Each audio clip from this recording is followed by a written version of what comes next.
This is Wayne Dyer, and I'm here to talk to you for the next 90 minutes or so about a book that I wrote back in the 1970s, in 1975, in fact. It was first published in 1976. It's called Your Erroneous Zones. A lot of people mistook that title. They took it home in brown paper bags all across America, thinking they were getting a sex book, but it is nothing like that. These are far more ticklish zones than those. This is a book that skyrocketed to the top of the bestseller list and stayed there for a couple of years. It is a book that turned my life around in many, many ways, many, many positive ways. At the time, I was teaching at a university, at St. John's University in New York, when I wrote this book. I subsequently left that position and have written many books since that time, and also have produced a lot of audio tapes and have become a lecturer, and many, many changes have taken place.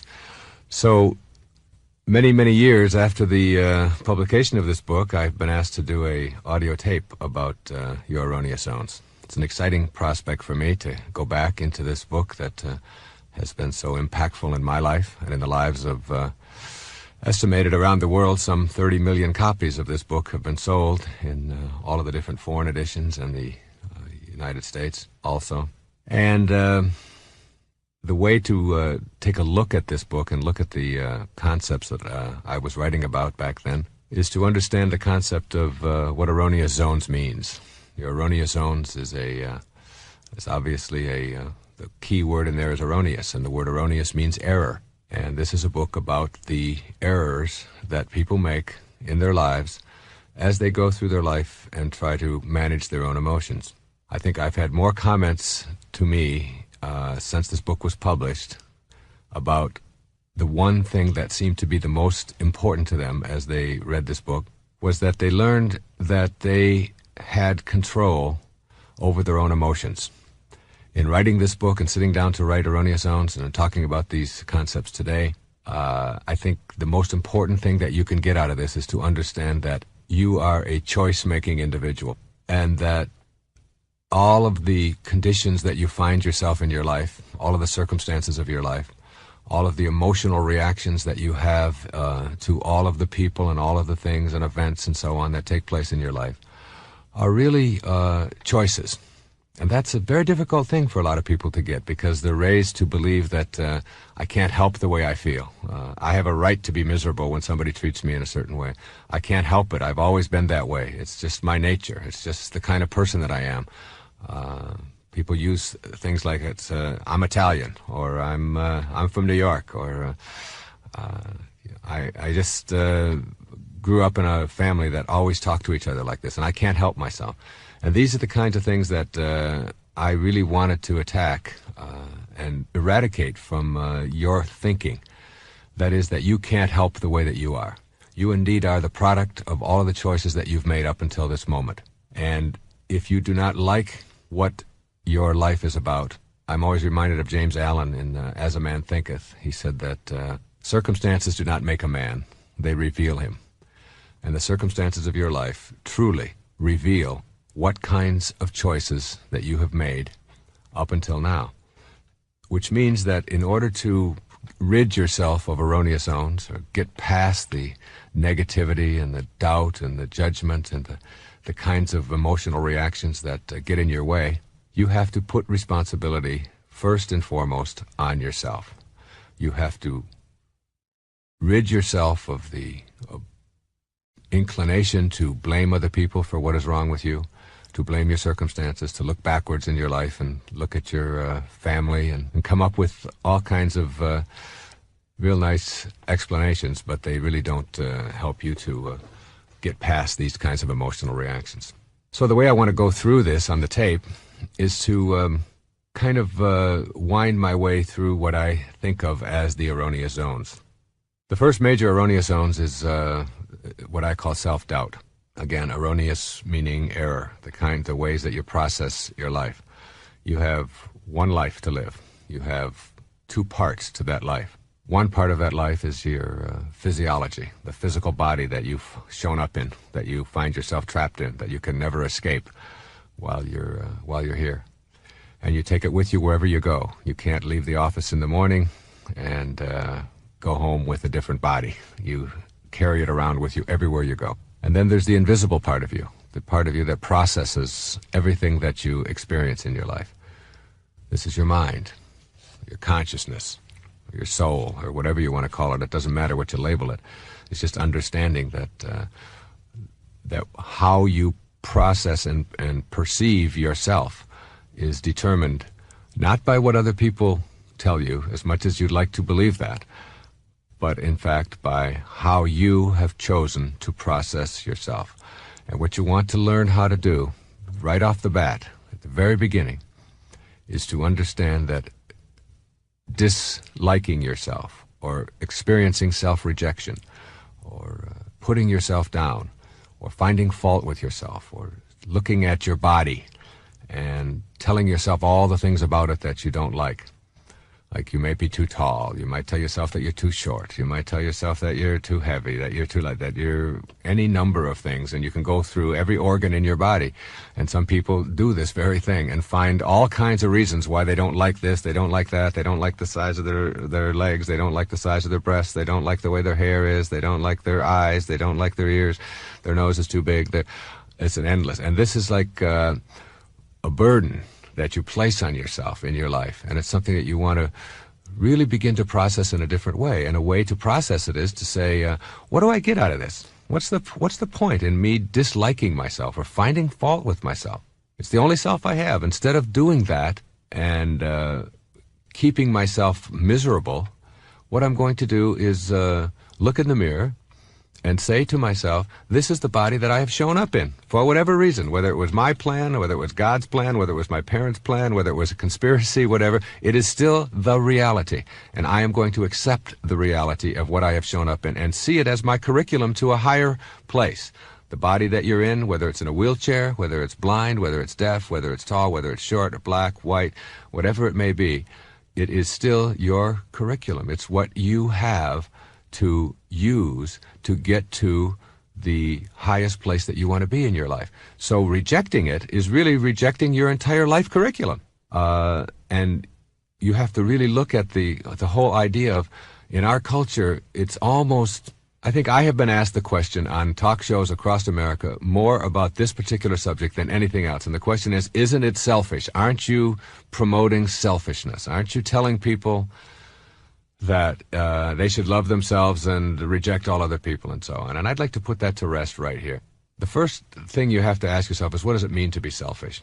To be selfish is to be a burden to another human being. Whenever you find yourself a burden to somebody else or someone else is a burden to you, that is a very selfish act. The person who dislikes himself, believe it or not, is the biggest burden to be around in the world. This is someone who is never happy, doesn't know how to make themselves happy, is using other people to try to get them to be happy, is always blaming other people for the conditions of their life. The person who has self-doubt or self-rejection doesn't know how to enjoy their life. And being around a person who doesn't enjoy their life is burdensome. The person who does love themselves, who feels good about themselves, who, if you ask the question, do you love yourself, there's not even an issue there. There's not even a question involved. It's simply, of course I do. This is me. This is all I have. Of course I love myself. Why wouldn't I? Why would I ever put myself down? It has nothing to do with being conceited or finding fault with other people or making yourself better than anybody else. It has nothing to do with that. It has to do with the simple notion that in order for me to be happy, I have to love myself. In order to be able to be free from being a burden to somebody else, I have to know how to enjoy my life. If I know how to enjoy my life, it means that I am loving the life that I'm having, and that means I'm loving the body that I'm in. I'm loving the self that I am. And therefore, you will not be a burden to anybody else. The person who loves themselves is never a burden to anyone else unless it's conceit. And conceit is just another form of trying to get other people to pay more attention to you. But if it's just authentic self-acceptance, then it is the most important thing that you can do. And in raising children, nothing is more important in the whole educational environment than self-concept, self-esteem. This is what we're trying to teach all the time to young people, is feel good about yourself. Treat yourself, cherish yourself as a valuable, important, significant grand, divine creature, as someone who is unique and special in all the world. And feel that way about yourself wherever you go, and carry yourself that way. Because the minute that you start practicing self-rejection, and self-rejection shows its ugly head in a lot of ways. You can reject compliments that are directed at you. Oh, this old thing, I'm really not very smart. I'm just real lucky, I guess. I mean, it's that whole kind of condescending, always putting yourself down. Someone says, "Gee, you look really nice today." No, I don't really look nice. This is just a facade. This isn't the real me. You can make up excuses for why you look nice. It's my hairdresser. She does it for me. Or it's the wardrobe. Or it's the color that I'm wearing. It isn't really me. You can give credit to other people all the time and not take credit for yourself. Whenever somebody says something to you, you can experience self-rejection by saying things like, "Well, my husband feels this way," or "My mother always said." In other words, putting the emphasis for your life on other people and other events and other things in your life.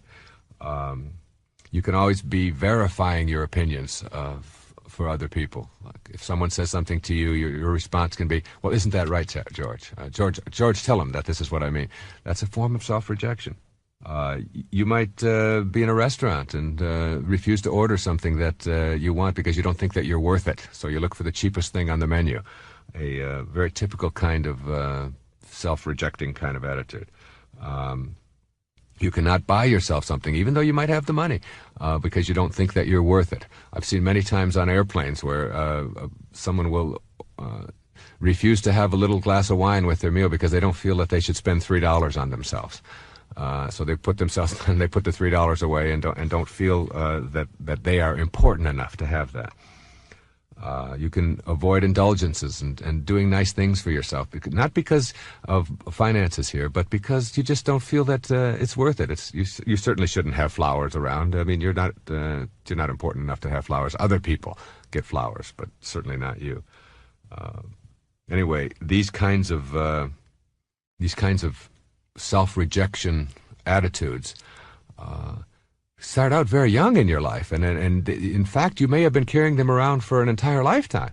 It isn't to say that that they didn't happen to you and haven't been going on in your life since you were a little boy or a little girl, but the fact is that you have to still understand that life is a choice, and that if you want to improve your self-esteem and you want to improve your life, it starts with saying to yourself, "I have been buying into this all of my life. As a little boy or a little girl, it wasn't my mother who did it to me. I believed it. I bought into it.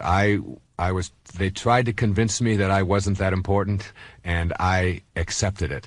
And now I'm an adult, and I am still buying into it. I'm still accepting it, and I'm still carrying over all of this leftover baggage from perhaps other people making this effort." So you have to say to yourself, "They didn't do it to me. I allowed it to happen, and I am no longer willing to allow myself to be immobilized by the rejection that other people or other events or other institutions or whatever it may be may have attempted to impose on me." So what you want to do at this point is if you can see that there are areas of your life in which you are self-rejecting, and identify them and make a commitment to changing them, then you can come up with some specific things that you can do about them. And some of those specifics, those strategies, those techniques that you can use to rid yourself of this self-rejection are really quite simple. I mean, you can begin to discipline yourself to select new responses to others' attempts at making you feel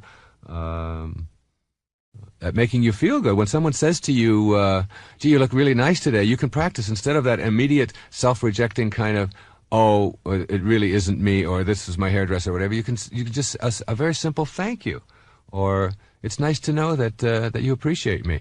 Just even if you don't mean it. I mean, sometimes you have to fake it, but faking it is all right as long as you are practicing a kind of, "Hey, if someone says to me I look nice, or that I smell good, or that I look nice in this outfit, or that I look younger than I am, or whatever, I'm entitled to that. I'm entitled to a compliment. I'm worth that." You can practice saying things like "I love you," and and check out when someone says that back to you. How do you react to that? What is your reaction to that? And accept the I love yous and the caresses and the affection that other people are directing at you as something that is directed towards someone who deserves that, rather than always doubting it and saying, oh, I wonder if he really does that, or I wonder if she really means it, or and all of the doubting kind of things. Of course you would love me. Your attitude, your inner conversation goes, of course you would love me. I'm worth being loved. I'm a valuable person. You can practice ordering things that you want in a restaurant. I mean, just for practice. Instead of looking at the price tag, ask yourself, what do I feel like having? And give yourself little rewards. Little rewards are things that you can practice. And the practice gives you a kind of self-discipline of self-acceptance and self-esteem and value. You indulge yourself with something that's really nice just for you. No one else has to know about it. Why? Because you're worth it, because you're important, because you're significant. You've got to look at things like jealousy. Jealousy is really a put-down of yourself, making another person's opinion of you more important than your opinion of yourself. You want to really watch out for that. If you find yourself extremely jealous of somebody else, you can ask yourself, what does this say about myself? As a matter of fact, you can take every single erroneous zone or every single negative behavior in your life and ask the question, when I'm experiencing this emotionally, what does this say about how I feel about myself? Why would I allow myself to go through this kind of agony, this kind of hurt, this kind of pain, and bring it home to I am no longer going to treat myself as a shabby person who isn't entitled to feel good or to feel positive about himself. I'm not going to do that any longer. And when I'm experiencing anger or guilt or worry or fear or any of the kinds of things that I call erroneous zones, you start with, why am I allowing myself to be in this state of immobilization? Don't I think I'm valuable enough to be beyond that? You are entitled to be happy. You are deserving of happiness. And there is no way to happiness. Happiness is the way. It is a way of living. The next erroneous zone that I want to talk about briefly is something that comes right after self-doubt as the most significant and painful of the emotional immobilizations that come from the way we process our life.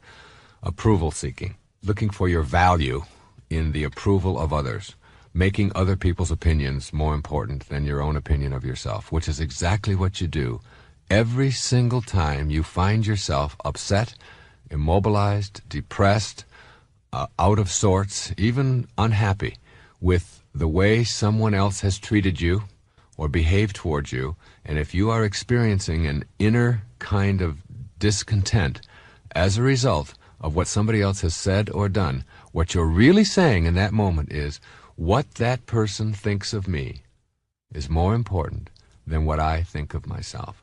And that's the big shift that you want to make. You want to be able to say to yourself, they have an opinion, and their opinion is something that they're very much entitled to. Even their opinion about me is something that they're entitled to. But it doesn't say who I am, and it doesn't validate who I am. Who I am is how I choose to process my life. And if there are certain people in it who do not like what I'm doing, or who find fault with what I'm doing, or who disagree with what I'm doing, or are really even unhappy with what I'm doing, that is normal and in the way of things. One of the great things that you learn when you are involved in political elections is that a landslide, like in the 1972 election, I believe it was George McGovern against Nixon, and it was considered the greatest political landslide in American history. And a lot of people don't realize that about 47% of the people in this country voted for George McGovern for president. In politics, if you get half of the people plus 3% on your side, you got a landslide. So why would you expect everyone that's out there in the world to agree with and understand and behave in ways towards you that are commensurate with what you believe about yourself? If you get half the people, plus a couple, in any given day, to agree with you and to like you and to approve of you, you got a landslide going. You're doing terrific. So when you start learning how to eradicate this approval-seeking disease, the first thing that you do is say that I do not expect people to approve of me. I do not expect them to agree with me. Now, you've been raised on approval-seeking. You've been raised by going through your schools to please the teacher. Your parents very early taught you that getting my approval is more important than anything else. Do what you are told. And yet one of the things we've learned is that children who are raised on blind obedience have higher degrees of prejudice and an inability to make decisions for themselves than any other group. It's obvious. If someone is just told what to think and how to think and what to do and where to go and what their values are and are never allowed to think for themselves, then they will prejudge everyone that they're told to prejudge. They'll hate who they're told to hate, and making decisions will be something that'll be impossible for them to do. They're the kind of people who go around and when they are at a restaurant and they say, well, someone will say to them, well, what kind of food do you like? Oh, I like Italian. And someone sitting next to them say, Italian? Ugh, I hate it. Well, I don't mean I really like Italian. I mean, I like Chinese. Chinese? You like that? It's like bait. I cannot. Well, I don't really like the Chinese food. I really prefer, and it's like their opinion isn't located within themselves. Their opinion is located in whatever anybody around them is saying. Very much like politicians, who are constantly trying to get the approval of everybody for everything that they say. And if they're talking to a group over here who are, say, pro-guns or whatever, or pro-abortion, whatever, then they will come out and say exactly what they think the audience wants them to hear. And then the next day they'll say something else to a different audience. Now, that's one thing in politics, but your life isn't politics. Your life is very personal, and that's what we're talking about here. You do not want to be the kind of person who is always looking at what somebody else is going to say or how they're going to react in order for you to be happy. As a school counselor and as a therapist for years and as a teacher, I used to tell my students who would say to me, okay, I agree with you, but I still want their approval. I would always say to them, look, I want approval too. I mean, I go out in front of an audience, and when I finish, they give me a standing ovation. I'm really happy. That makes me feel very, very good. I love approval. I want approval. I enjoy approval. But I don't need approval. A need is something that you can't survive without. I need oxygen. I will admit to that. And I need sleep, and I need to be held and loved, and I need, there's a whole lot of needs that I have. Most of them are in the physiological area, and many of them are in the psychological as well. But approval is not one of them. If you need approval, what that means is that you become immobilized without it. Like if someone in this room suddenly started taking the oxygen out of this room, I would become immobilized and die. That's a need. If someone takes the approval out of your life and you begin to wither, then you have got your self-esteem located in the wrong place. Self-esteem means self, located in the self, not located in others. Otherwise, we'd call it others' esteem or something like that. Now, you need to take a look at the people who get the most approval. Because I used to tell my students this, I'd give them this little talk about approval seeking, and that you don't want to allow other people's opinions to be more important than yourself, and you shouldn't be surprised at all when you run into disapproval. I'm never surprised at it. It's really interesting because, and that's a maturity that I think I've experienced over the years. I used to get letters from people, and if it was a negative letter, it would bother me, and I would think about it, and I would respond to it, and I would try to defend myself. And if I got a bad review of all the books, I've written many, many books and produced a lot of things, and I've spoken on a lot of places, and sometimes the review is great. As a matter of fact, when one of my books came out, I was in San Francisco, and the editor there took it apart and just tore it apart, did a whole half a page on how terrible this book was. The same day in Cincinnati, in the Enquirer, on the opposite side of the country, was a review saying what a terrific, great book this was. And which one am I going to respond to? Which one do I choose? When someone sends me a really negative letter about something that I've done, I usually send them back 3 or 4 positive letters, and then I'll send them theirs. I'll say, now, if you were me, which one would you pay attention to? And what I've learned is that I've gotten to a point now where the negativity is just something that I expect.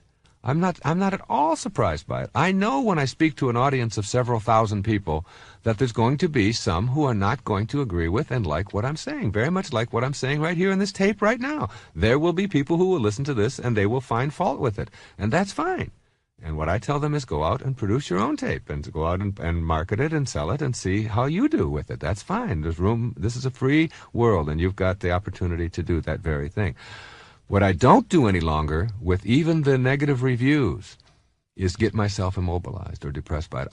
I accept that I am going to run into disapproval on a regular part of my life. And I've accepted that the people who love me the most are going to give me the most disapproval.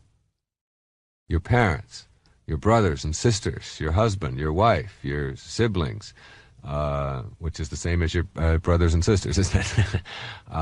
Your coworker, people who care about you are going to sometimes disapprove, and sometimes they're not going to disapprove. My wife and I don't agree on about 50% of the things that we do in our lives. She has a certain way of running things. I have a certain way of running things. But I don't let her disapproval immobilize me, and she doesn't let my disapproval immobilize her. We've gotten to the point where we understand that we are different, that she's unique and that I'm unique, and that we're entitled to that. And instead of making that a place of contention, we've gotten to a point in our lives where conflict and confrontation are not things that we want for ourselves any longer. That we don't want to have that experience on a regular basis of always being upset and angry and hurt over all of the kinds of little things that tend to really ruin relationships. So rather than have that conflict and that confrontation and that pain and the anguish and all of that goes with that, what you do is you shift that and you say, you know, you don't agree with me and I understand that, and that's fine. And if I don't need to have her agree with me, if I don't need her approval, if I want it but I don't get it, that's fine. But if I need it and don't get it, then I'm going to get angry and I'm going to blow up and I'm going to have this. So it's like I instead of expecting approval for everything that I say and do everywhere in the world, including with my children and with my brothers and sisters and all of the people in my life, instead of that, I expect some disapproval. As a matter of fact, I expect it about half of the time. And when I get it, I'm not surprised. And when I'm not surprised, I don't get myself worked up. When I don't get worked up, I have become emotionally mature then. I have been able to handle the kinds of things that come my way in the area of disapproval. And you're going to run into it a lot in your life. And one of the things that you might do is tell yourself over and over and over again, well, I've always been this way. I grew up on needing approval, and as a little boy or a little girl, I was always this way, and I'm still that way today. And that's something you want to eradicate from your life and begin to and understand that this is not something that is imposed upon you. It is not natural. It's not human nature to be an approval seeker. It is not only human, it is only neurotic to be doing that. And you have the choice, always, I will say over and over and over again, as you listen to this tape, you have the choice. When someone says something to you that you dislike, when someone behaves in a way towards you that you find offensive, you have the choice in how you're going to process that. You are a processor of life. You must not turn the controls of your life over to somebody else in the form of approval seeking and telling yourself that you have to have it. Now remind yourself, being approved of is wonderful. We all like it. It's terrific. Applause is great. But it is not something I need, and I expect the opposite quite often. And when I do expect it, then I'm not surprised by it. And I'm not looking for any landslide. And even if I want a landslide, I'm still only going to get 53 or 54% of the people to approve of me. And the other 47 or 46% are not going to. And that is just the way things are. And the person who is free from erroneous zones is someone who knows how to accept things as they are. The next, what I call erroneous zone, or error in thinking or in processing your life, is being attached to the past. You must learn how to free yourself from the past.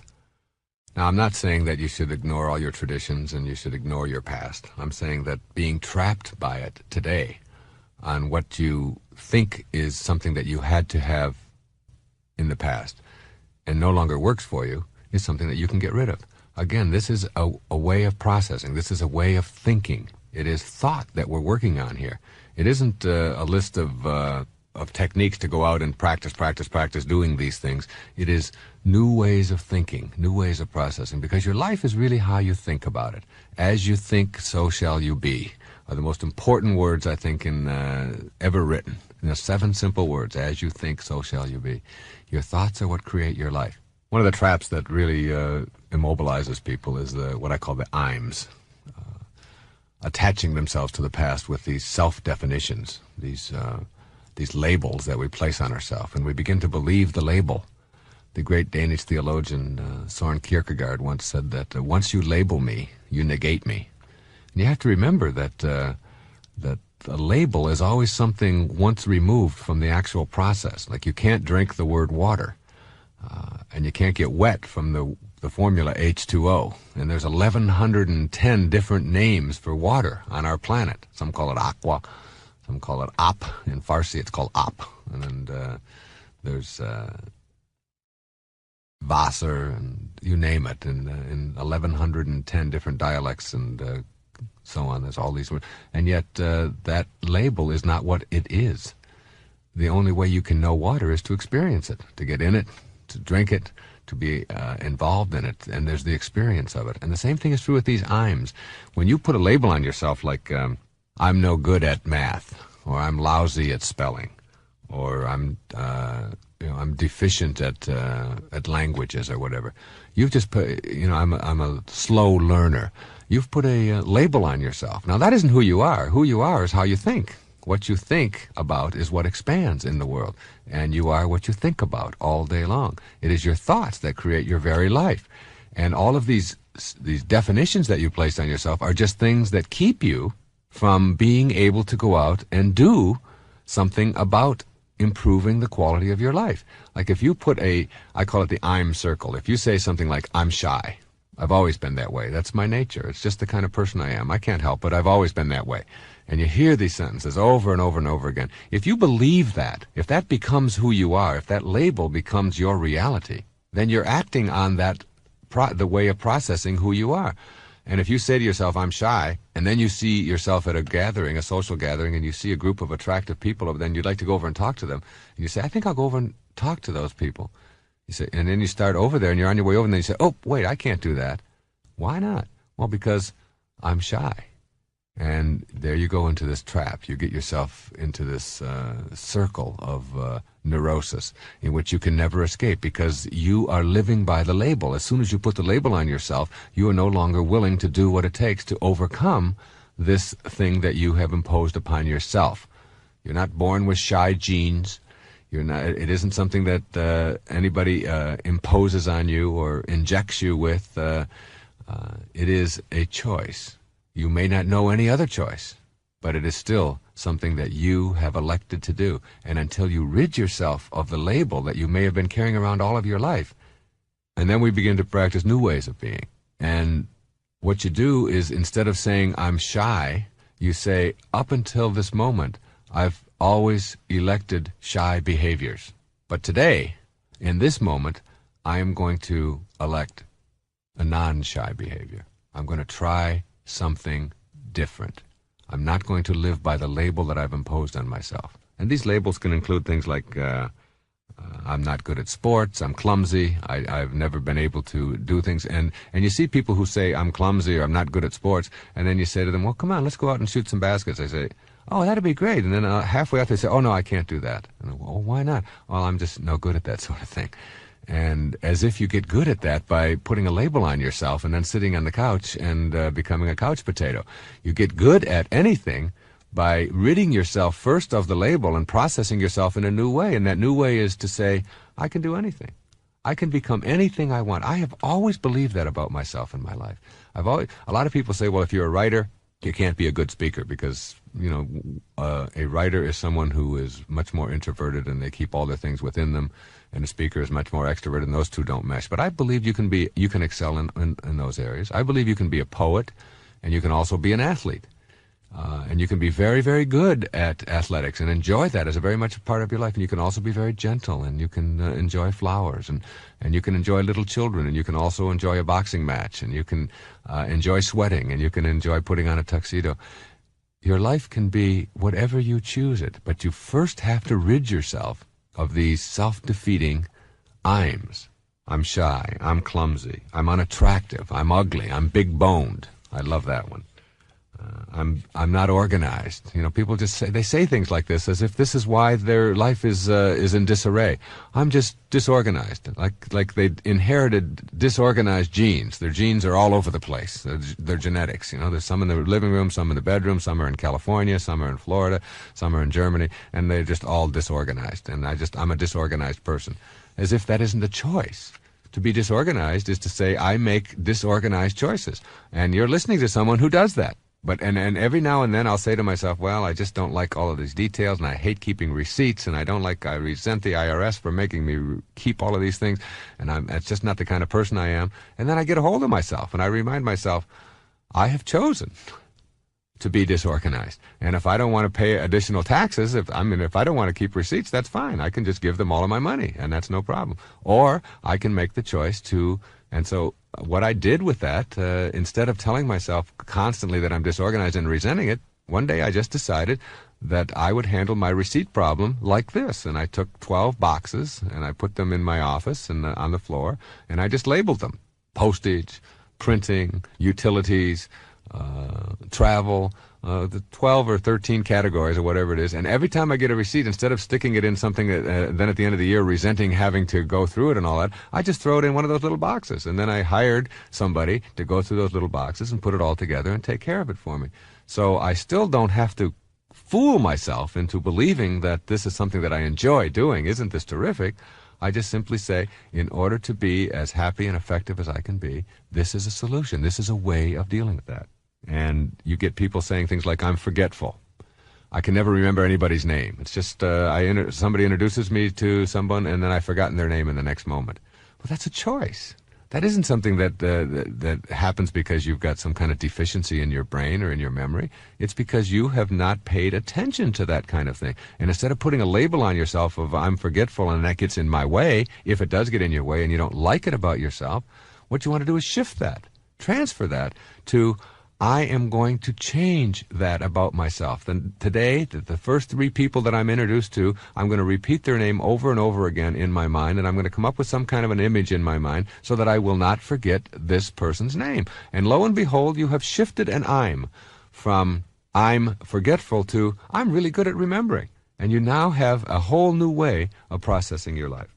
I love the ones that are things like I'm Italian, or I'm German, or I'm Irish, or I'm black, or I'm Chinese. And therefore, and whatever the stereotypes that go with these various labels that you put on yourself, these are the things that, these are just the things that I do. I mean, I have a short temper, or I'm very sloppy, or I'm very meticulous, or whatever it is, and you hear people saying things like this. I was in a restaurant one time, and the waiter was screaming and hollering and carrying on, and I called him over and I said, what are you doing? You're getting yourself all worked up. Your blood pressure's going up. You're going to have a heart attack before you're 50. And he said, guess what? He said, I'm 51 and I had a heart attack 2 years ago and I'm recovering from it. I said, well, what do you do that for? What do you allow yourself to get so upset for? He said, what do you expect from me? I'm Italian. As if being Italian explained. Then he walked away as if that was an explanation for all of that. Like he couldn't do anything about that. Everybody in my family's like that. We're all this the way and that. Well, you can be any way that you want to be. That's the most important thing that you can learn from this tape and from reading Erroneous Zones. And that is that you can choose the kind of personality you are going to have. It is not something you're stuck with. It's not something that you just have to have, even though you may have never elected anything to the contrary. You can go out. My wife went out and decided that she was going to get good at something athletic, and she had never done anything very much athletic before in her life, and she took up bowling, and she went out, and you should see her now. She's unbelievable. And a year ago, she couldn't even lift the ball. She didn't even know where to put her fingers, and she's putting her thumb in the finger hole and throwing it the wrong way and dropping. And now she goes out there, and she's unbelievable. She made the choice. She got rid of the self-definition, I'm not good at athletics. And I've seen people do this in many, many areas of their life. I've heard people say over and over again, I'm no good at drawing, I'm not artistic, or I'm not musical. And then they stay away from that for their entire life. And that's what I'm saying. You have to break free from the attachment to the past. You may have been in a music class, as I was. I was in the 6th grade, and we had my music teacher's name was Mrs. Slyman. I still remember it. And the whole class had to sing, and she said to me, Wayne, when we get to the part where everybody sings, you just mouth the words, because we don't want to hear your voice. It's that bad. And since that time, I mean, that was in the 6th grade. We're talking 40 years ago. I'm still hanging on in some ways to that belief that I'm not very musical. And the way that I've challenged that in recent years is when I'll be speaking in front of thousands of people, I will break out into song. I will sing to them. I was on the Dinah Shore show, and she asked me, I told her that story, and she asked me, she said, come on out and sing. And I went out and sang this Row, Row, Row Your Boat. And when I finished the whole thing, she said, Wayne, you are the most positive person I've ever met, and you positively cannot sing. But it didn't matter. The fact is that I wasn't looking for anybody else's approval, any of that. What I'm saying to you is that if you hang on to that, if you're attached to the belief that you can't do something because you've always been told that, or because you're just like your father, or you inherited that from your mother. You hear families saying this over and over again. Oh, he got that from his grandfather, and oh, he got this from his great-grandmother, and all of that. That's nonsense. You are what you choose to be, not what you inherit. And you've got to know in your soul that you have the capacity to be anything that you want, that you are a purposeful, divine creature, and that you can create anything you want for yourself in your life. And the first thing you have to do is get rid of all of those self-defeating I'ms. I'm old. I'm tired. I can't help it. I always tell people, look, don't let an old person move into your body. It's your body. You can do anything you want with it. And if you start walking slow, and if you start stooping yourself over, and you start minimizing your energy levels, and sitting around a lot and feeling sorry for yourself, and watching the world go by, before long, you're going to be immobilized throughout your entire life. Don't let that old person move in. Keep yourself young and vibrant, not youthful necessarily. I mean, be grateful for whatever age that you are. But don't take on those habits that are going to keep you from being able to do anything you want. There's no age out there. I mean, I watched Norman Vincent Peale get up in front of an audience, and he's in his mid-90s, and he's got more energy than some people I know in their 20s and 30s. And it's an attitude. It's a belief. This is a man who was one of the pioneers of the positive thinking movement, and his whole life has been a testament to that. And I've seen it over and over again, and I also see people who are exactly the opposite. You don't have to be. Tiredness is a choice. Fatigue is a choice. You don't get tired when you have something pleasant to do. Your life is working when you're inspired. And being inspired means to think inspirational thoughts about yourself.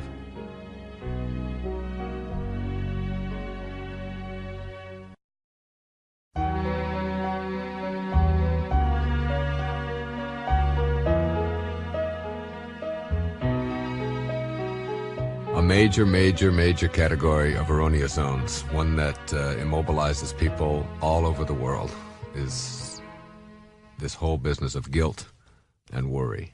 I'm guilty. Let's start with guilt. People use guilt all the time. It's amazing. It doesn't matter where you go. We were in Jamaica just a few weeks ago, my wife and all of the children. We have 7 children. And we were going through the various markets, and there was this older woman there who had one tooth, and she didn't look like she was very healthy, and we sort of walked past her tent and didn't walk in. And the woman said, come into my tent, come into my tent. And we just sort of kept walking because there's 100 tents there. Finally, she started yelling at us, nobody likes me. Nobody wants to come into my tent. You don't like me at all. Nobody likes me. My children don't like me. Nobody. Sure enough, my wife turned around and said, maybe we should go in that tent. Guilt is very effective at getting people to conform and to do what you want them to do. What is guilt? Guilt is the immobilization that comes from living in the past. It is about, you can't be guilty about things that you're going to do. Your guilt is about things in the past. And let's distinguish right here that there's something called learning from the past, which is very valuable and very important, and there's nothing in the world wrong with it. You do something, you behave towards someone in a way that you don't like, you've done something that is inappropriate, you've made a mistake, you've dropped the ball in some way, and what you say to yourself, instead of, oh, I'm so terrible and I'm so awful and I'm just such a bad person, which is instantly putting a label on yourself and immobilizing you and keeping you from growing and learning from it, what you can say instead is, I am going to work even harder in this day at not behaving in those ways. And these are the things that I'm going to do. But most people don't do that. Instead, they accept guilt. And the guilt that they accept is, I am not worthy. And this is the reason that they adopt this kind of a strategy, is because they've been taught this since the time that they were little boys and little girls. We get children to do things by making them feel guilty. Oh, all right. You don't have to carry the chairs upstairs. I'll carry them with my bad back. You just sit there and enjoy yourself. Why, I'll carry all of these card table chairs on my back, and it doesn't matter. Don't worry about me. I'm just your mother. And if I fall down, and it's like instantly you're up, and you got this whole vision of her falling down the stairs and card table chairs all over her and so on, and it works. And the schools use it, and the churches use it. They're famous for it, and parents use it, and businesses use it, institutions use it. And you see people susceptible to it all the time. You can get somebody to tip a little more by just giving them a look to make them feel guilty. You can literally make anybody do anything that you want through guilt. And guilt is a trap, and it's a useless emotion, because being immobilized now about something that has already happened is, when you think about it, a pretty silly and wasteful thing to do. The now is here. Everything that happened in your life happened. You can never should have done it. You can never would have done it. You can never could have done it any differently than it happened. And knowing that all of the things that you've done in your life are over, then if they're over in the physical reality, then in your mind is the only place that you have anything left over, since the physical reality is just now. Now is all there is and all there ever is. It's the working unit of your life. So everything that has transpired in the past, since it's over, the only thing that's left over is how you're choosing to process it. If you process it in a way that makes you feel guilty, then that will immobilize you. That will make your life unhappy. That will keep you from being fulfilled in the present moments of your life. So what you want to do, instead of processing events and things that you've done that you've chosen to feel guilty over, is to say, instead I'm going to shift that to, how can I learn from these? What's the lesson in this? What did I have to learn? I have a belief that life gives exams. And if you don't pass the exams, you just keep repeating them over and over and over again.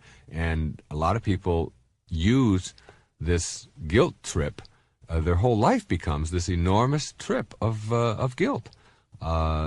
Always feeling bad about what they've done and why they did it, always putting themselves down and finding fault with who they are, always rejecting themselves because they didn't perform to somebody else's expectations, or they didn't do things the way they were supposed to do them, and so on. So guilt plays a big role in people's lives. It plays a role in our culture. We are all very susceptible to it. Okay, I'd like to just review a couple of strategies here for getting rid of guilt. First is to begin to view the past as something that can never be changed. That's very important. It's over. And your feeling guilty isn't going to change the past, nor will it make me a better person. Now, if you were in a society or in a culture in which, by feeling bad about what happened in the past, it would change it, I would be here making a tape in favor of guilt. Like if right now you could feel guilty about the outcome of the Peloponnesian War, and how terrible the outcome was, and how awful the Athenians were treated, and so on. And then if I said to you, well, will that change the outcome of the war? You would say, well, of course not. It's over. Well, this morning is just as over as the Peloponnesian War. And your feeling guilty about what happened this morning is just, in terms of changing what happened, makes just as much sense as feeling guilty about the outcome of the Peloponnesian War. It isn't going to change the outcome at all. So instead of being focused on things that are not going to change the outcome, what you want to do is be focused on how you can, in fact, change the outcome in the future.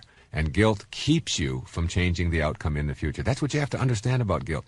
Guilt, like everything else in your life, transpires now, in this moment. This is when it's happening. And instead of, if you can look at and process it this way and say, instead of feeling guilty in this moment, what could I be doing otherwise? And that's the big payoff for guilt. Guilt keeps you from doing something about it. That's why I call it a useless emotion, because it keeps you hung up on the past in the present, which is all you have. And if you use up your present to be hung up on the past, then you can't use your present to do something constructive now. So it's a very useful technique emotionally for people to employ to keep themselves from taking risks, from trying new things, from moving on in their life. You should ask yourself what you're avoiding in the present. And ask that question, instead of feeling guilty right now, what could I be doing? And then begin to accept certain things about yourself as who you are. And then if your parents or your boss or your spouse or somebody doesn't like something that you've done or whatever, instead of feeling guilty about it, you say, this is who I am. These are the choices that I make. Yes, I'm a person who dresses this way. And if somebody else doesn't like it, like if it's a relative or whatever, and they don't like it, this is still who I am. And even though I'm not going to rub it in anybody else's face, I am not going to choose guilt when they respond negatively to who I am, to how I dress, to what I say, to the language that I use, to the people that I go out with, to the car that I drive, to the job that I have, to whatever it is. It's endless. There's always going to be people out there who aren't going to like it. But if you feel guilty about that, then you're giving them control of your life. And the only reason people use guilt in your life is just like the woman in Jamaica. The only reason that she's out there doing that every day, practicing her little routine, is because it gets people into her hut, into her tent. And that's the very same thing. People are trying to get you into their tent. They're trying to get you to live the life that they believe you should be living. And as long as you are willing to do that, then guilt is the thing that'll get them to use. You've got to begin to teach people in your life who use guilt on you that it is no longer something that is going to work. Now, how do you do that? You don't do it with a lot of arguments. You don't do it with a lot of talk. You teach people with behavior, not with words. What you are speaks so loud, I can't hear what you say. So what you do is you let people know as they start using guilt on you that it isn't going to do any good at all. That you're still going to dress the way you want to. You're still going to be with the people that you want. And you can simply say things like, I understand that you don't approve of that. I understand you don't like that. This is who I am. This is what I've chosen. And begin to see that you start to feel good about that. It is something that makes you feel strong. And you begin, and people always like strength, not weakness.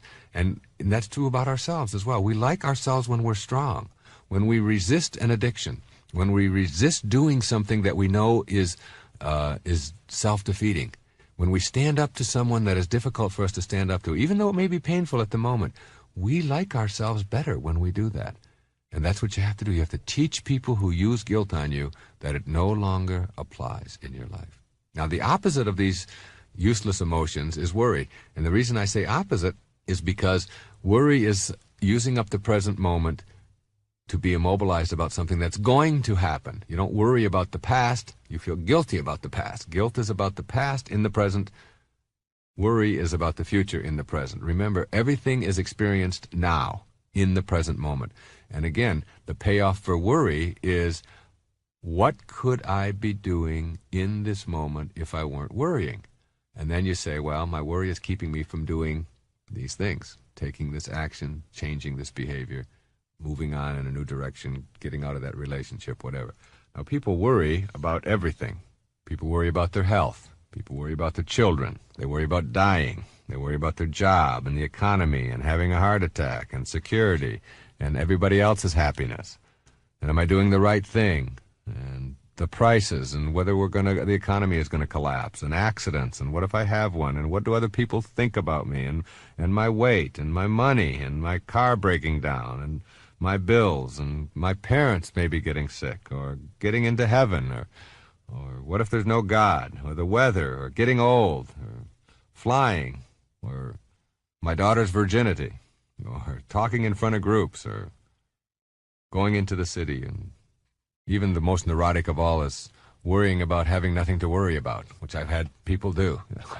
I don't have anything to worry about, but then that's what worries me, because I just know that when I don't have anything to worry about, then something's going to go bad, and there they go off again. Now, here's the greatest piece of advice that any human being could ever receive.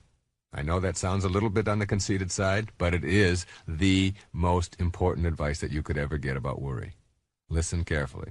It makes no sense to worry about the things that you have no control over, because if you have no control over them, it makes no sense to worry about them, right? If you have no control over something, getting older or dying or getting into heaven or whatever it may be, then worrying about it isn't going to do you any good.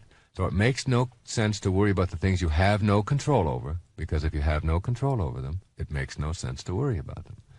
And it makes no sense to worry about the things that you do have control over, because if you've got control over them, it makes no sense to worry about them. And there goes everything you could ever worry about in your life. If you don't have control, you relax and you flow and you let it go. You just let it go. Worrying about something you have no control over makes absolutely no sense. And if you do have control over it, then take control. Whatever it is that you want to do, if you're afraid of flying in an airplane, you have control over that. There are trains available, there are cars available, there are courses and ways to go about learning how to eliminate your fear of flying, and so on. So you can either do something about it, or you can choose not to do something about it. And either way, it isn't going to make any difference in your life if you choose to worry. It just doesn't help anything. So once you learn that, you can begin to assess this whole business of why you would choose guilt or worry in your life. And again, you look back over and over and over again at it, and you dissect it, and you tear it all apart, and you go to your analyst, and you spend 1,000 years in therapy, and you find out that everything that you experience in your life, you experience in the present moment, the working unit of your life, and you experience it in the now for a reason. If you choose guilt, or if you choose worry, you cannot be active and creative and fulfilled and changing and doing all kinds of good and exciting things for yourself in your life now if you are occupying your now with worry and guilt. And if you think that worry is something that you just inherited, or it's something that your parents passed on to you, and it's something that you just can't do anything about, begin to practice. Do things like I always tell people, just worry. Just sit there. I used to tell my patients over and over again, just sit there and worry. Show me what you're doing when you're worrying. And you begin to see how silly it is. It's just a mental exercise that is all caught up in this silliness. And all the things that you ever worry about. There's a wonderful old saying that says, I'm an old man and I've had many troubles, most of which have never happened. And the most of which have never happened is all the worries. You get all these worries and you see them coming at you, and you just, oh my goodness, what's going to happen? I'm going to get audited by the IRS. I remember the first time I ever got audited by the IRS, and I talked about it, and I was playing this same silly game, worrying about it and then I went through and it was a very pleasant experience. And I actually ended up getting a little bit more money, a little more of a refund. All of this concern, all of this time, all of this energy over something that wasn't, and it's happened to me many times. I've been through that process, and I don't worry about those things anymore. Now I have people in my life who handle those things, and I don't occupy my mind with that. And I do the same thing with my children, and I have 7 beautiful children. And I watch them grow up, and I know that there's all kinds of pitfalls and things out there that can have. But I can't keep my eye on every one of my children all day long when they're in school or when they're in their jobs or when they're in their relationships or whatever. I simply can't do that. So I have the choice. Am I going to sit around all day long and worry about each one of those children and whether or not they're going to be in any danger? Or am I going to just raise them to be as careful and productive as they possibly can and know that I can't do anything about that? And this isn't to say that I'm unconcerned. It is to say that I refuse to use my life filling it up with worry over things that I can't do anything about. I just can't go that way. And you don't have to either. Just like guilt has the notion that there's a difference between guilt and learning from the past. You do something, and instead of feeling guilty about it, you learn from it. Worry is one thing, and preparing yourself for the future is something quite different. But again, preparing yourself or planning for the future is still something that takes place in the now. So what you want to learn to do is to enjoy it in the now, instead of trying to live it 2 months from now or 3 months from now. Enjoy the planning process. If you're going to have a vacation 3 months from now, that's a very enjoyable process. All of that planning and all of the activity that goes into it and all the expectations and then the anticipation of what that's going to be like, that's one of the most joyful things about a vacation. All of that planning part. That isn't worry. Worry is when you are immobilized. The key word to define an erroneous zone is, does it immobilize me in the present? And if the answer is yes, then it's something I want to get rid of. Another erroneous zone that keeps a lot of people immobilized and from moving to higher levels in their life is what I call fear of the unknown, an absence of openness, a prejudice towards never changing, towards staying only with the familiar, towards looking for security as a way of life rather than moving on to new and vital areas to explore. Einstein said the most beautiful thing in all the worlds is the most mysterious. And yet so many people are afraid to break the barriers of convention and wander into the unknown and try new and exciting things for themselves. They stay only with what they've always known and what they've always done in their life. There's a wonderful Zen saying that says, when the student is ready, the teacher will appear. And the teacher can be in any form. The teacher can be another human being. It can be a book. It can be a tape like this. It can be anything at all that might show up in your life. But if you're not ready, if you're still stuck, if you're still afraid to try new things and move into new territory, then then it'll go right past you. I know so many things in my life that showed up in my 20s and my 30s that I wasn't ready for. And they were right there, books that I had on my shelf and I've had there for 20 years, and I never even picked them up. And I picked them up, I said, wow, this is fantastic. I didn't know this guy knew that. And it's a book that's 6,000 years old. It's been there, but I wasn't ready. So you have to develop a readiness. And what you have to do is learn how to get rid of the prejudices in your life. And the word prejudice means to prejudge. And I'm not talking just about what we think of as the typical prejudices, which are racial prejudices and things like that. But I'm talking about the willingness to prejudge life, to tell yourself that this is something that I wouldn't enjoy. This is something I couldn't do. This is an activity that just wouldn't work for me. And then it keeps you from trying all of these new and delicious and exciting new things. What I'm really advocating here is an openness to new experience. The more things that you're capable of doing, the more things that you're willing to do, the happier your life is going to be, the more fulfilled you're going to be, and the more you'll be fulfilling the purpose that you're here for in the first place. The fewer things that you can do, the fewer things that you're willing to try, the more rigid your life is, the less happy and the more immobilized you become. So people who can do a lot of things, who have a lot of options, who when they have a picnic are willing to go out and play a little softball, even if they aren't very good at it. They can even, instead of playing third base, maybe they can be third base. Right? So people tag you on their way home. But they're at least willing to get out there and try it and do something, versus the person who sits around and tells themselves that this is just something I can't do. Now, if this doesn't immobilize you and doesn't bother you, then it's not an erroneous zone, but it almost always does. It's a very restrictive kind of thing. So opening yourself up to these, to being able to do and try anything is an exciting way to live your life. There's a thing called security that a lot of people use to keep themselves tied into the known and the familiar.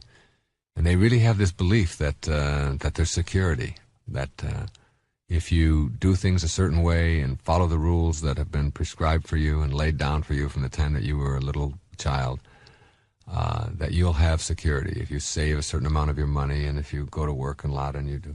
And the fact is that there is no such thing as security. There's only one kind of security in the world, and that's inner security. Most people are looking for their security in things outside of themselves. They're other-directed rather than inner-directed. The inner-directed person is a person who understands that my secure feelings are just thoughts, and they come from how I feel about myself, and that the physical world doesn't offer any security at all. I mean, we are born into it, and we're here for a short time, and then we die. And when we die and how we die is something that each one of us thinks about and gets concerned about. And what happens to us after we die, there's no security out there. None of us know how much time that we have. The future is a thought. The future is always the future, and it's just a thought. It's just a whimsical kind of invisible, dimensionless, formless, amorphous kind of thing inside of our consciousness that determines whether or not we're secure or insecure. You're not going to get security from having money or from having a lot of power. If power comes from being able to control others, what happens when the others disappear? Your power is gone. If security comes from being glamorous and beautiful and exciting, where is your security when the glamour leaves? And it leaves all of us. If it comes from being able to dominate someone else, if that's what makes you secure, what happens when those people leave? Your security is gone. You see, security is something that you can never get. It's an illusion. And once you know that, then you begin to wander through life and explore the unknown and not be looking for the safe haven. There's a wonderful poem by James Cavanaugh, who's a dear, dear friend of mine, one of the finest poets in the country. It's called Someday. And he says, "Someday I'll walk away and be free and leave the sterile ones their secure sterility. I'll leave without a forwarding address and walk across some barren wilderness to drop the world there, then wander free of care, like an unemployed atlas." It's a nice image, isn't it? Just to be able to wander. I remember reading one of my favorite books ever by one of my favorite authors, John Steinbeck. And in his mid-60s, he took off across the country with a dog named Charlie. And he wrote a book about it called Travels with Charlie. Just him and his dog. And he just took off and went through all the different byways and little highways of America and wrote his observations on what he was seeing. And almost everyone I ever share that story with or have them read Travels with Charlie, they always come back and say, "I'd like to do that. That's really exciting." Yet so many people don't do that. They get hung up on their secure sterility, or they have this whole notion of perfectionism. And Churchill had a wonderful quotation. He said, "The maxim that nothing avails but perfection may be spelled paralysis."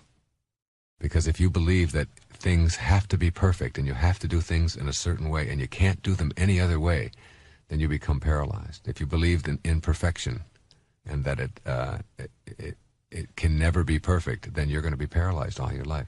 You want to transcend that. You want to go past that need for perfection and just live. Some of the ways that this fear of the unknown behavior show up in your life might surprise you. It isn't just in your work or the kinds of occupational things that occupy your mind.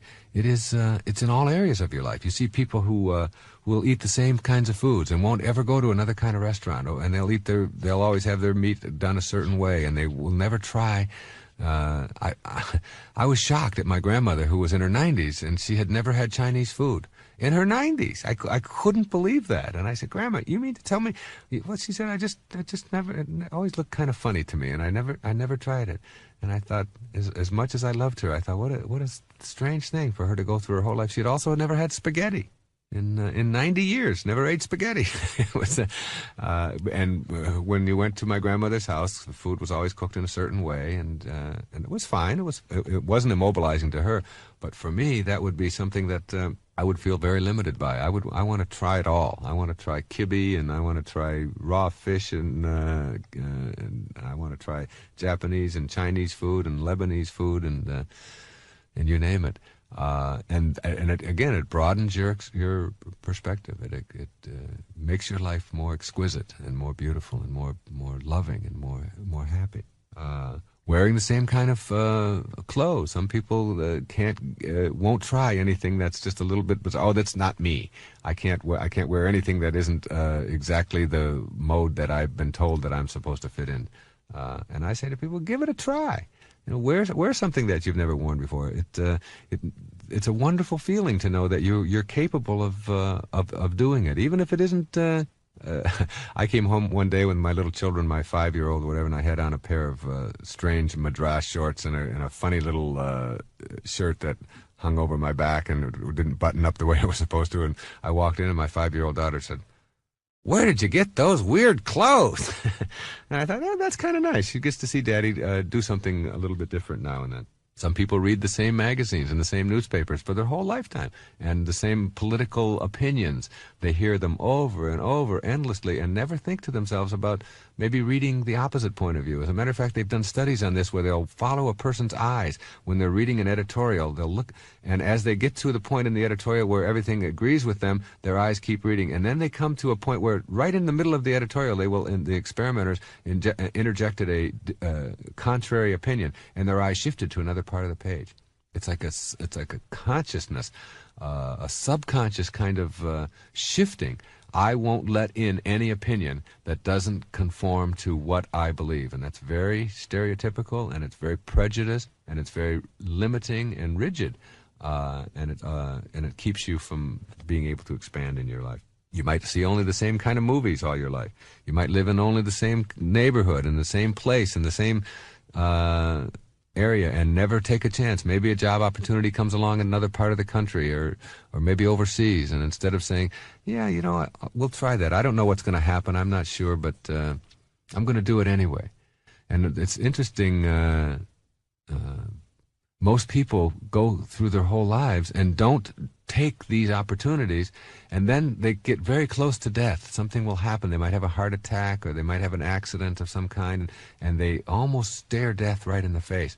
And when they come out of those experiences, almost always, they realize that keeping themselves trapped in the known isn't what they want to do any longer, and they all of a sudden they're willing to take the risks. And you shouldn't have to wait till some tragedy befalls you, or till you get to a point where you're almost physically incapacitated before you're willing to try these things, before you can get on an airplane and fly off to India and see what that country is like, or take that job in another part of the world, or live temporarily out of a suitcase and a trailer or whatever, or get in your van or your motor vehicle and go across the country and see it, instead of just thinking about it and wishing that you had that opportunity. You have to create those, and when you do create those, you're inspired, and when you're inspired, your life is working in all areas. Your life is working. You can refuse to listen to the ideas. You hear people over and over again who are afraid of the unknown will only invite certain kinds of people to their homes, and they say, no, we don't want to invite them because they don't think like we do. They don't have the same opinion, or they have a different religion. To me, I want a mixture around. I want to see, you know, if get me some people with contrary opinions, whether they're religious or political or controversial or whatever it may be. That's terrific, because the more you shy away from those opinions and those attitudes and those beliefs of other people, the more prejudiced you are. If you don't know and experience what somebody is like from another culture, then you are prejudging them. If you prejudge them, you have a prejudice, and that is very limiting to you. You might be afraid to try new activities as a way of staying with the unknown. You might avoid anyone that you label as deviant. We put these very negative labels on people. They're weirdos, they're kooks, they're commies, they're fags, they're wops, they're hippies, they're kikes, they're niggers, they're gooks, you name it. Some kind of negative epithet, and then the reason that we do that is because we're afraid of the unknown. We don't know who these people are like. We don't know what their lifestyle might be, and instead of being open to it and introducing ourselves to something new and perhaps expanding ourselves, instead we just place these labels on these people and then keep them out of our lives forever. And it's a way of avoiding the unknown. And there are some people who take vacations in the same place every year for 50 years. There's an old saying that some people live 90 years and some people live 1 year 90 times. And what you want to do is not be a person who lives 1 year 90 times. You want to change some of those kinds of things. You want to look at selectively opening yourself up to as many new opportunities as you possibly can. Begin to take risks in your life. Risk-taking is a very important thing, not throwing your body in front of a moving train or anything like that where you jeopardize your health. But a risk might be going on a job interview. It might be confronting somebody. It might be getting in your car and not having a plan, not knowing where you're going. It's like instead of being externally directed, you become internally directed. You begin to ask yourself, what is it that I would like to experience in my life? What kind of strengths would I like to exhibit? And then take those risks and try those new things. And a word needs to be said here about failure. You have to understand that you don't fail at anything in life. You can't fail at anything. That's really an important notion. Everything you do produces a result. If you take a golf ball and put it up on a golf tee and you swing at it and it dribbles off to the side, you haven't failed. You've produced a result. The question isn't whether you're willing to fail or not, or what you do, or whether or not you're a failure. The question is, what do you do with the results that you produce in your life? If you weigh 300 pounds and you want to weigh 125 pounds, you haven't failed. You've produced massive results. The question is, what do you do with the results that you have produced? Do you tell yourself that, oh, I'm no good at this, and you put a label on yourself and stay away from the unknown? Or do you make an effort to learn from what you've produced? Everybody who has any kind of an addiction of any kind, whether it's alcohol or drugs or food or whatever it may be, understands that if you're going to get over the addiction, the fact is that you have to wander into unknown territory. You have to leave that behavior behind you. And you can get support groups, and you can get into every kind of organization, and you can have detox programs, and you can do 1,000 different things. But the bottom line on changing behavior is that you have to make the decision to change it. No one else can do it for you. You have to wander into unknown territory. If you've been drinking every single day of your life for the last 15 years, that is the known, and you perhaps are very much afraid of the unknown. What would it be like to go through a day without having a drink? What would it be like to have a meal without having to drink something? Or what would it be like to not use cocaine today? Or what would it be like, and instead of taking the chance and wandering into the unknown in a whole new area, you go back with the familiar. That is those who have addictions, and whether it's coffee or whether it's food or anything else, it is still a fear of moving into new territory. And the fact is that the fear is all in your mind. It's only a thought. A new and healthy and fulfilling and exciting and exquisite life is only a thought away. You change around the expectation that this is going to be tough or that I can't do this, and instead shift it to I can do anything, I can be anything, I can experience anything, one meal at a time, one day at a time, and I can make anything happen for myself. And that's how you change behavior, by wandering into the unknown rather than staying with the familiar. And when the student is ready, when you are ready, you will find help and guidance available to you all over the place. And when you're not ready, that help and guidance that is always there will always seem to be missing from your life. It's just a question of readiness. All right, we have a few more erroneous zones that it's important to cover here as we move towards the end of this tape. One of them I call in the book the justice trap. That is demanding for yourself that life be fair. Being upset when it isn't. Being upset when other people make more money than you do. Comparing yourself continuously to other people. Finding fault with others. Instead of cultivating your own garden, as Voltaire told us to do in Candide, cultivate your own garden. You're busy cultivating everybody else's garden. If somebody else wants to grow rutabagas and you want to grow cucumbers, then grow your cucumbers and keep your nose out of other people's gardens, and you'll find yourself a lot happier.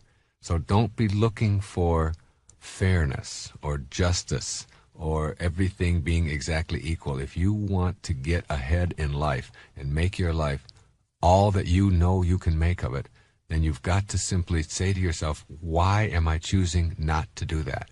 Anything that you can visualize, anything that you can get into your mind or your consciousness and visualize, an image for yourself, you have the capacity to bring into the world. The ancestor to every single action in your life is a thought. A thought. Thoughts first, then action. You can't have an action without a thought preceding it. So the question is, what kind of thoughts do I have? Do I have thoughts that go around saying, oh, that the world is just a bad place? If that's what you believe, then that's what will expand for you. If you believe that the world is a terrible place and it's filled with all kinds of corruption and it's filled with criminals and it's filled with precariousness and so on, then that will be your experience, because that's what you carry around in your mind. What you think about expands. As you think, so shall you be. Right from Proverbs. It's the most important words in there. And if that's what your thoughts are, and you're demanding justice for yourself by comparing yourself to others, and looking for reasons to be unhappy. If you argue for your limitations, you're going to get your limitations. If you argue for your happiness, you're going to get your happiness. And one of the things that you want to avoid is one of the erroneous zones I call procrastination, which is simply hoping and wishing and filling yourself with maybes and being bored and all of these kinds of things. If you sit around and hope and wish and say maybe over and over and over again in your life, then you are simply going to be a person who is using up the present moment to fill it with wishes rather than with action. Procrastination is nothing more than a typical way to keep yourself from taking action in your life. And I have found, we just moved into a new home not too long ago, and we had about 200 boxes that had to be broken up in the garage. And I looked at those boxes, and I knew that nobody else was going to break them up but Daddy. This is Daddy's job. And every day I'd go in and I'd look at all of those boxes, and I'd say, no, I really don't want to deal with that today, and I'd let that go.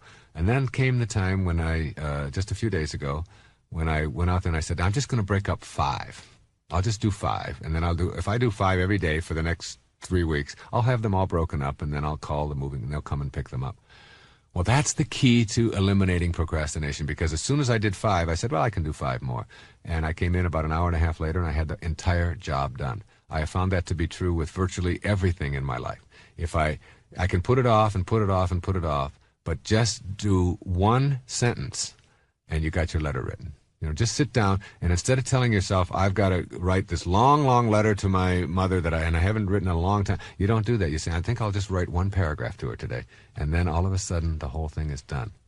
Just one little action, one little step, and you have the whole thing corrected. In Hamlet, there's a line that says, refrain tonight, and that shall lend a kind of easiness to the next abstinence, and the next more easy. For use almost can change the stamp of nature.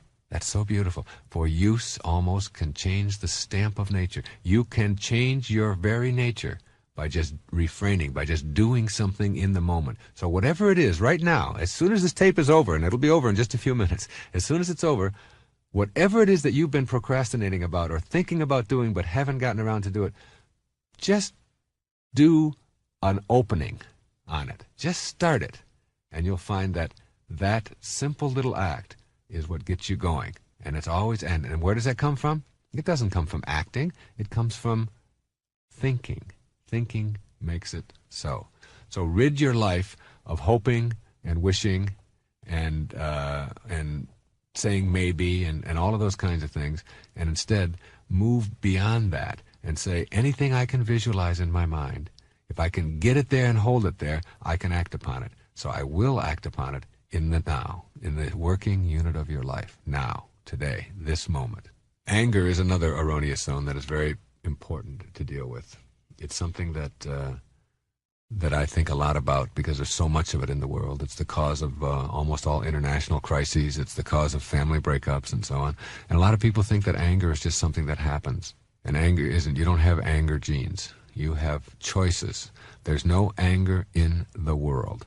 There are only people thinking angry thoughts and then acting out on those thoughts. Buddha said you will not be punished for your anger. You will be punished by your anger. Your anger is something that you live with.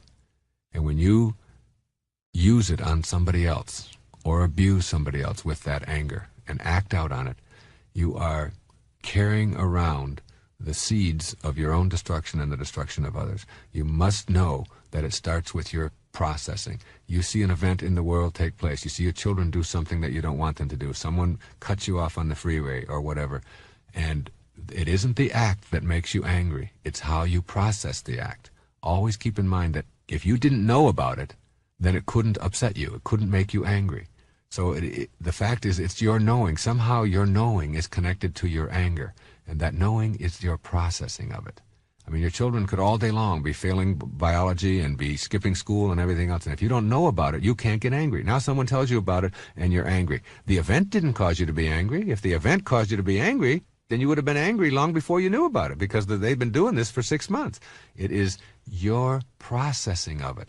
And what you have to do is learn that whatever you're experiencing, whether it's anger or any of the erroneous zones that I've been speaking about in here, guilt and worry and self-rejection and approval-seeking and justice and procrastination, all of these things are to be considered by you as your way of processing your world. You have the choice not to be angry in a given moment. I don't care what your nationality is. I don't care what your background is. It doesn't make any difference what kind of excuse you use for hanging on to these things. If they are something that is immobilizing you, then you have to leave it. And you leave it by, first of all, changing around your thoughts. The final erroneous zone is growing up. Independence, if you will. Leaving the nest. Getting past that whole business of believing that you have to be in somebody else's life that no longer works for you, that you have to be stuck being dependent upon someone else. Remember, your children are not your children. They are the products of life's longing for itself. They come through you, not for you. And while I strongly believe in interdependent relationships, you still have to leave the nest. You still have to, and there are many adults who never get a chance to leave the nest. They're always seeking permission. They're always asking permission of life or somebody else in it in order to make their lives happy. I'd like to conclude this tape, this labor of love, on something that I did many, many years ago, and I realized that in going through it how important all of this information still is. And there was a wonderful quote that I quoted in the last page of Erroneous Zones. And it came from a Reader's Digest piece back in 1974 called The One Sure Way to Happiness by June Callwood. And she says it this way. I couldn't say it any better. She said, "Nothing on earth renders happiness less approachable than trying to find it." Historian Will Durant described how he looked for happiness in knowledge and found only disillusionment. He then sought happiness in travel and found weariness, in wealth and found discord and worry. He looked for happiness in his writing and was only fatigued. One day he saw a woman waiting in a tiny car with a sleeping child in her arms. A man descended from a train and came over and gently kissed the woman and then the baby, very softly so as not to awaken him. The family drove off and left Durant with a stunning realization of the real nature of happiness. He relaxed and discovered that every normal function of life holds some delight. And that's the end of that quote. That is such a powerful message, that every normal function of your life, everything that you do, holds potential for delight. There is no way to happiness. Happiness is the way.